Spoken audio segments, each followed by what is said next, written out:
Hello everyone, this is Lolly. Today we're going to continue our work on envelopes. Now I know I'm doing a series on how to use up our envelope stash, and today I want to talk about these. They're called number 10 envelopes. They're also called legal envelopes. The size, it's a little unusual, and so we're going to do something really simple to create this little booklet here.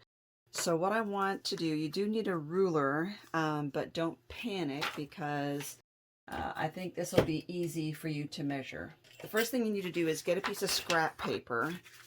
And what I did was I just laid one of the envelopes on here because these envelopes are an unusual size. I just laid it on there, marked it, and then used that to cut a piece of paper. It doesn't matter how long it is, it just matters that it's as wide as these are. And you need 3 of these envelopes. You see, these ones do not have any windows. That would be preferable for this project. And then find the center by just folding it over and creasing it.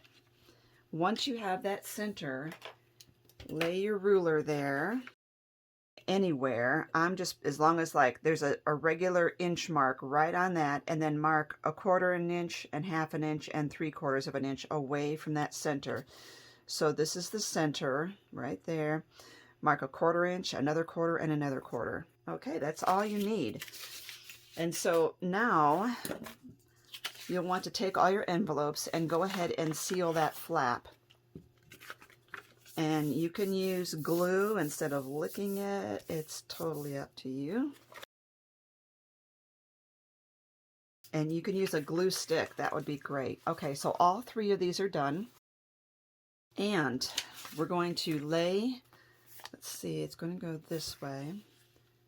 I'm going to lay this first one on there, and using a nice thin ruler, not a fat wooden one, using a thin ruler, I'm going to lay it up to that, not the center mark, but the first 1/4 inch one that I have, just up to that. Fold this envelope down over it and pull out the ruler and score that. There we go. That's the first one. Same thing. Lay it on there. This time we're going to go to the second 1/4 mark, all the way up to it. Fold that envelope on tight against the ruler and then pull the ruler out. Before you score it, before you burnish it, make sure that you're lined up on the top and bottom. Now this one, line that ruler up just up to that last 1/4 inch mark. There we go. Now we have all of these, and that was probably the easiest measuring we will ever do. So what we're going to do is line these up inside each other so that they look like this. Now, in the end, we will secure these together, but right now we don't need to. So the other thing I want to do is to trim off all of these edges here so that they open up. You could do that before you measure the envelope. I wouldn't measure the envelope and then trim the ends because now they're not the same width as your piece of scrap paper. So if you're going to do this, you could just do it this way and just narrowly scrape off the teeniest bit, or you can do it on your paper trimmer. I will do this off camera. Okay, so now I have this. All of these are open, so these are all pockets. And what I'm going to do next is to make mats, decorative mats for each one of these. And I'm going to use, let's see, this paper collection is called Fabulous by Authentique, and it has been in my stash forever. I just use bits and pieces because I love it so much. So the first thing I want to do is find something for the cover that I really like. And I might stick with something that doesn't have too much going on. So now let's just put these aside. You can measure your mat, and if you like rulers and you're confident with it, I could say, okay, this one here is going to be 3 3/8 by 3 5/8. But if you're not comfortable with that, do the same thing we did with the paper scrap. And that is lay it up here and just mark there and there. And now you know when you have your decorative paper to cut here and here in your paper trimmer. So that's the other way you could do it. It is very hard to pick. I'm just going to grab this and cut it. So that is the first one. I'm going to glue these in as I go because otherwise I'm going to get really confused about where I am in the process. And now you need to decide whether or not you're going to be distressing your edges. I don't think I am, so let's just proceed. I have ink on my fingers. I'm sorry, but I've been working on a project. Okay, now for this one, I would like to put a thumb notch in there. So what I want to do first is, remember the size of this? Well, that's going to be the exact same for this because they're mirrored copies. So if you made a template, use the same template. I'm just going to be really fast here and grab paper.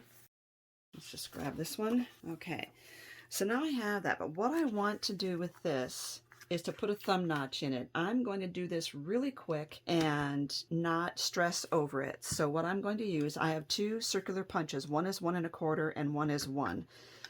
I'm going to just eyeball it.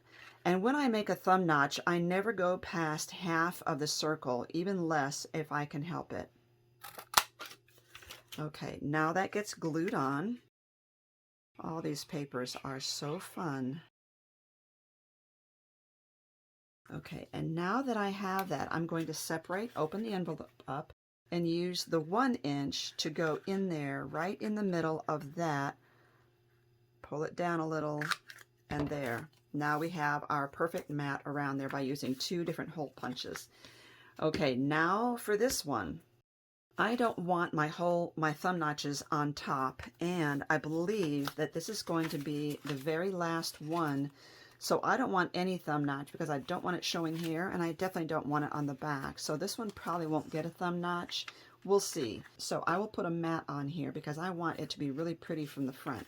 This will be a solid mat. I really like this.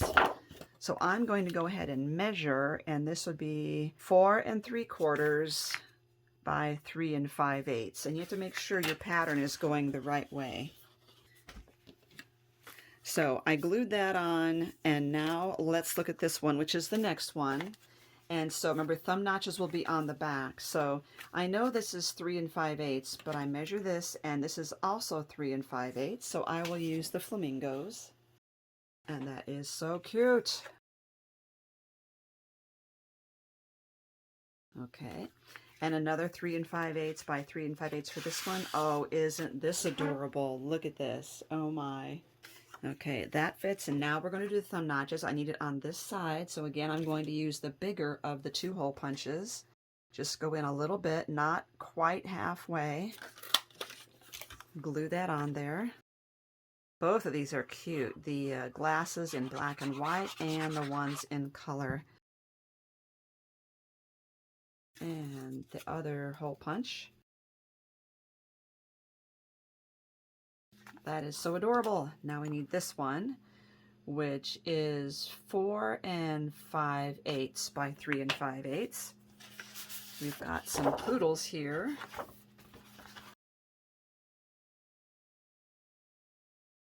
All right, and the back of this one, this is the one that's going to have the thumb notch, so it's the same size as the front. I'm wondering if I have enough of this. I do. Let's do, I think I like it this way. Yes, I like it that way. And we need the thumb notch.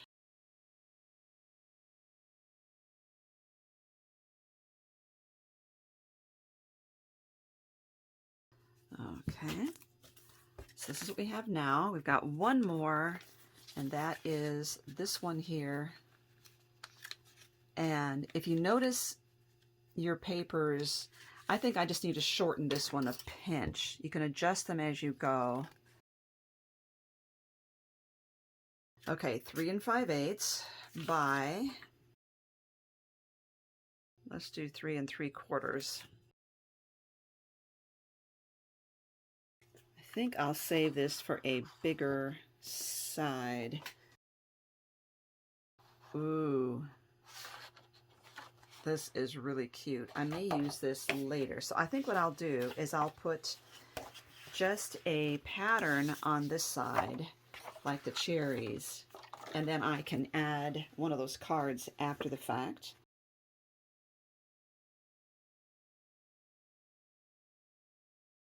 And for the back, I think what I'll do is I'll use the other side of the cherries for this one.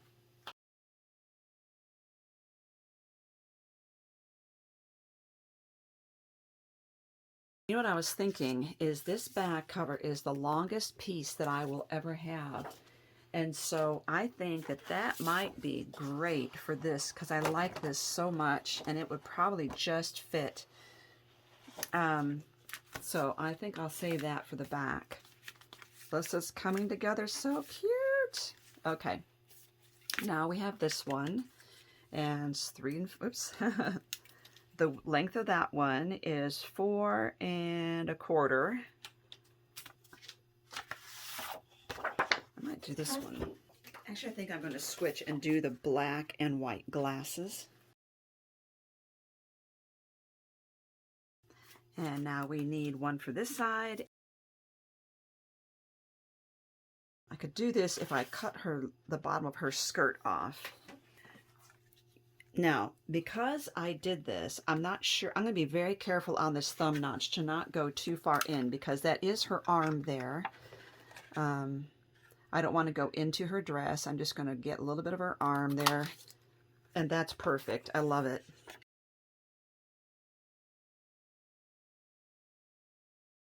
Okay, so that goes in here. Let's make sure you have papers on every one of them.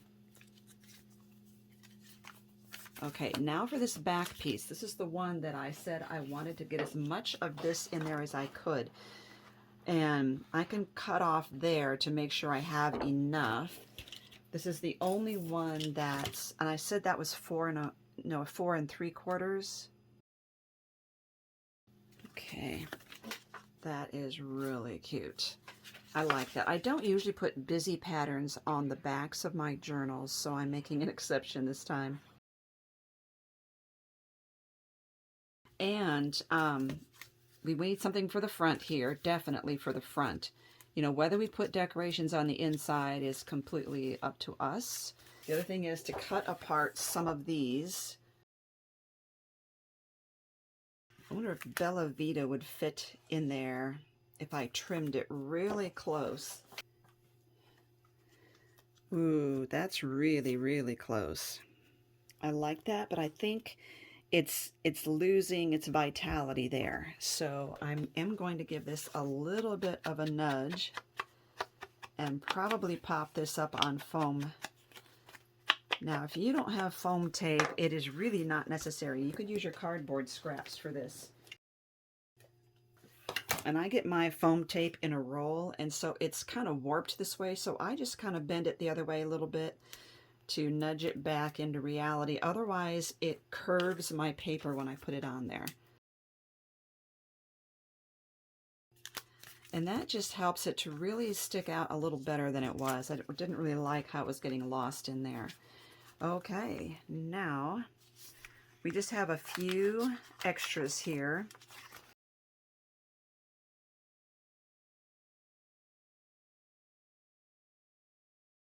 And I'm being careful about not adding too much ephemera on the inside because as you can see, it's already pretty full. And when you put anything in the pockets, it's going to increase it, so the size of it. You know, if you want, you could do this with 2 envelopes instead of 3.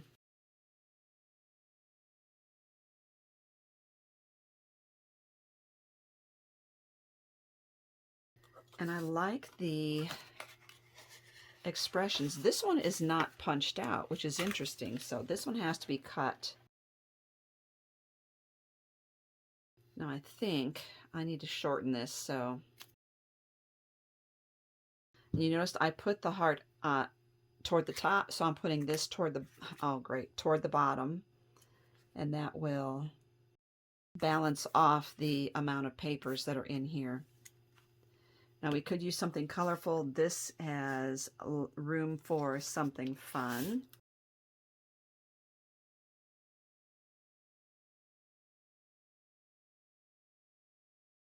This paper really would lend itself well to having the edges distressed all the time. I'm being really careful here.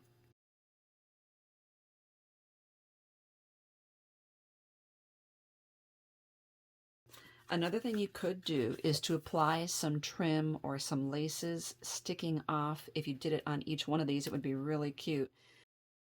Okay, and there was another one that I had that I liked this, You Are Fabulous, and I was thinking of putting it on one of these with the cherries, but I think that it is too wide. I would have to trim part of her face off like that. Here's another thought. Have you ever done partial fussy cutting? So what I'm going to do is trim right up to her face and then go around her hair. This way you can actually see more of the phones that are in here. And if I still like it better over here, I would just trim. I can't trim much here, although I have a little bit of seam from the next card. I know I would have to trim off part of her face, like right here, part of her hair. So what I'm going to do is to lay a piece of scrap right where that would need to be trimmed, right there, and see if I'm okay with that. I am, so I'm going to trim that, but I'm going to mark it with my pencil so I know where to cut. And I like that I trimmed that because now I can see more of the cherries underneath all of this. I think that's really cute. And I could center it, or I could lower it all the way down here on the bottom, so we see a lot of the cherries on the top. And this could have been a pocket. That would have been really cute too, to make this a pocket. Okay, now I think we have enough for the inside here.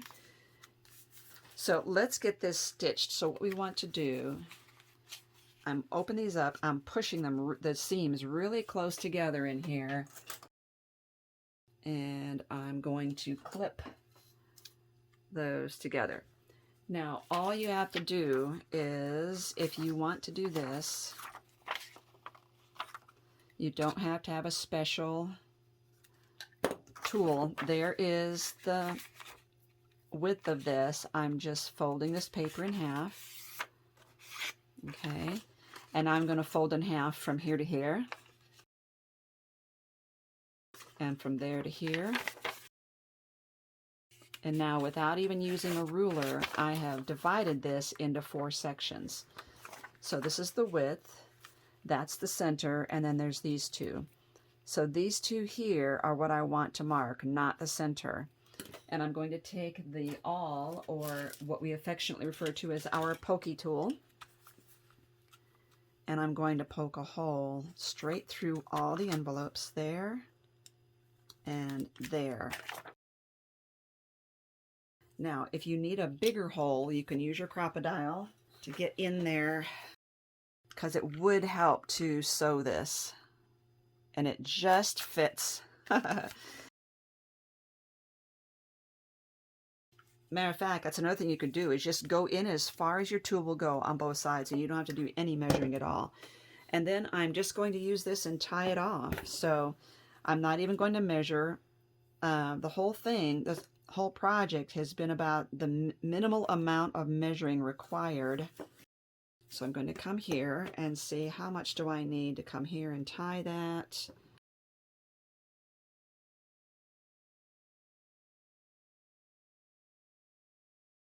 I'm going to tie this in a double knot, and I'm going to be really careful here to, that won't reach, really careful to get that tight.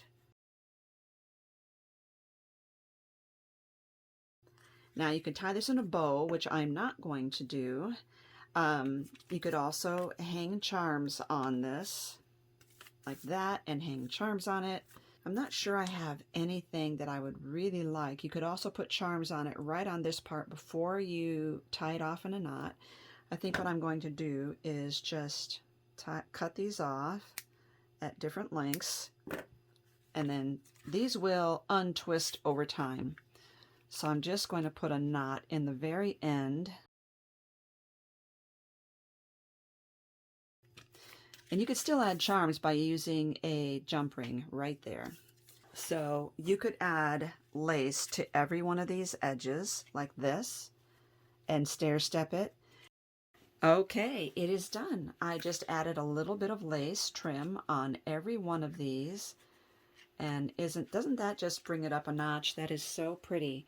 So there you go, 3 envelopes and a really simple, quick project. Thank you for watching, and I will give you a link under this video in the video description box on the entire playlist of all the envelopes we're working on.